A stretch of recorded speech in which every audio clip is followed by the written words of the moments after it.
Both of them, obviously, it is a special kind of coincidence or similarity that they both were freedom fighters who sacrificed the major part of their young lives in a sense that they both um, went to jail.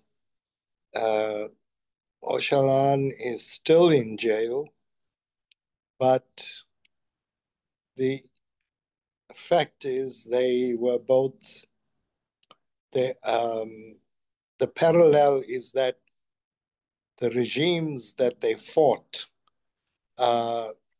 branded them as terrorists. Nelson Mandela's fight for justice and freedom was a little easier than Abdullah Öcalan's because although the regime was violent, they killed, we were fighting a minority regime.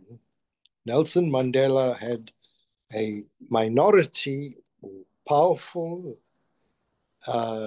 structure very similar to the apartheid Israel Zionist kind of structure. The struggle of the Kurdish people is technically in relation to the population of Turkey, they are a minority. And that becomes a bit of a difficulty because the majority have the population, the economy, the army. The situation becomes unjust and oppressive. So with Mandela, we had a struggle against a minority who had all the guns. They even had nuclear bombs, very similar to Israel. In relation to Turkey, the same situation of power, but it is in the hands of a majority. So it becomes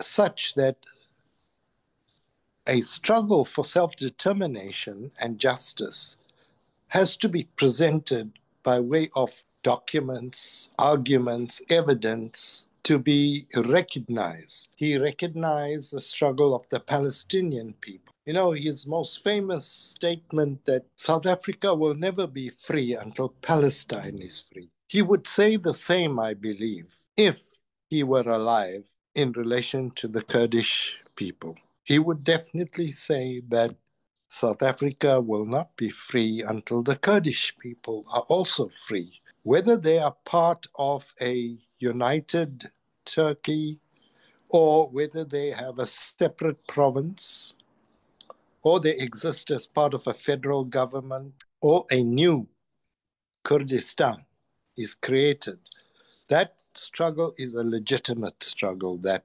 Nelson Mandela would definitely have recognized. We can learn about what is statesmanship from Nelson Mandela. It is about vision, his humanity. Nelson Mandela took South Africa to a democratic majority government.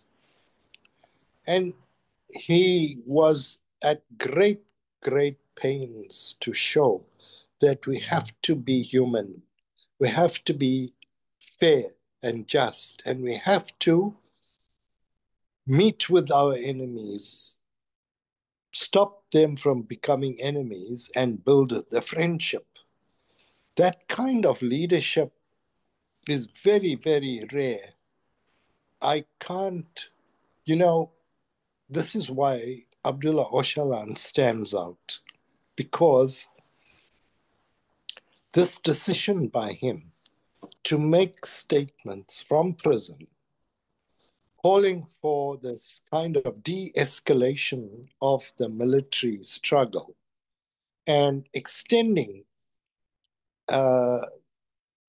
the hand of friendship and peace and asking for people to lay down arms and so forth is based on leadership and a vision for the greater good of humanity, for all peoples, including the different interest groups in Turkey, and for a united Turkey, which will allow prosperity.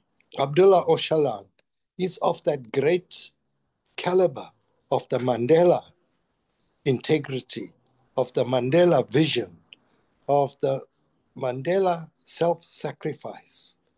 Öcalan would put his life on the line for the greater good of the Turkish people and the Kurdish people. And he will not compromise on justice. He has put his whole life in the hands of this process. And he will not turn back because he's a freedom fighter. He's a courageous person.